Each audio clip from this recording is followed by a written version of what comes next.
बिस्मिल्लाहिर्रहमानिर्रहीम। आज का टॉपिक है हमारे पास इनोल है। What is enol? इनोल जो होता है वो एसोमर होता है एल्डिहाइड एंड कीटोन का। एल्डिहाइड एंड कीटोन का एसोमर होता है। एसोमर आपको पता है, यानी जिसका मॉलिक्यूलर फार्मूला सेम होता है लेकिन स्ट्रक्चर फार्मूला क्या होता है, डिफरेंट होता है। Same molecular formula but structure formula is different. तो हमारे पास एल्डिहाइड एंड कीटोन का एसोमर होता है जिसके अंदर एक अल्फ़ा हाइड्रोजन रिमूव होता है और अल्फ़ा हाइड्रोजन रिमूव होता है and replace on the oxygen atom of the carbonyl compound.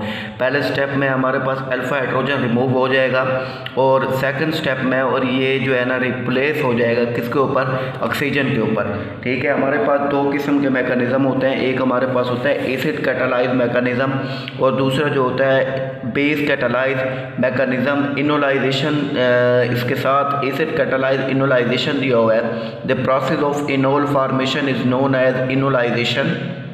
हम इसको इनोलाइजेशन कहते हैं। इनोल के बनने के अमल को इनोलाइजेशन कहा जाता है। इनोल के बनने के अमल को इनोलाइजेशन कहा जाता है। पहले हमारे पास एसिड कैटालाइज इनोलाइजेशन है। जो एसिड जो होता है वो हाइड्रोनियम आयन की फॉर्म में पाया जाता है। H+ जो होता है वो हाइड्रोनियम आयन की फॉर्म में पाया जाता है। तो हमारे पास जो ऑक्सीजन के ऊपर पॉजिटिव चार्ज है, ये दर हकीकत जो पॉजिटिव चार्ज है ये किस चीज़ का पॉजिटिव चार्ज है, ये हाइड्रोजन का पॉजिटिव चार्ज है।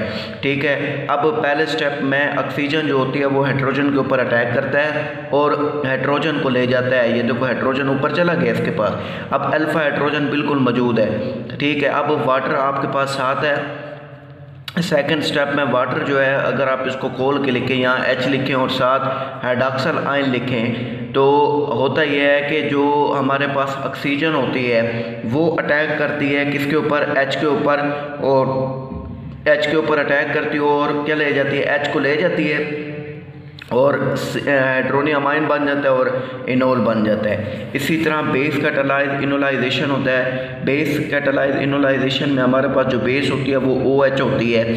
तो बेस कैटालाइज इनोलाइजेशन में जो OH होता है वो जो होता है अल्फ़ा हाइड्रोजन के ऊपर अटैक करता है और वो क्या बना जाता है, वो हमारे पास अल्फ़ा हाइड्रोजन के ऊपर अटैक करता है। अल्फ़ा हाइड्रोजन के ऊपर जब वो अटैक करता है तो फिर वो क्या करता है, फिर आपके पास इनोलेट बन जाता है। इनोलेट बन जाता है और साथ ही आपके पास वाटर रिलीज़ हो जाता है। ठीक है, जैसे ये अटैक करता है ये हाइड्रोजन को ले जाता है और पीछे जो होता है वो डबल बॉन्ड बन जाता है। अगले स्टेप पे ये जो हाइड्रोजन जो वाटर मॉलिक्यूल रिलीज़ हुआ है वो इनोलेट पे अटैक करता है। इनोलेट पे अटैक करने के बाद इनोल बना देता है और बेस हमारे पास जैसे हमने स्टार्ट में उसको यूज़ किया और एंड पे वो हमें वैसे की वैसे ही मिल गई। ये हमारे पास आज का टॉपिक था। अपना बहुत ख्याल रखिएगा।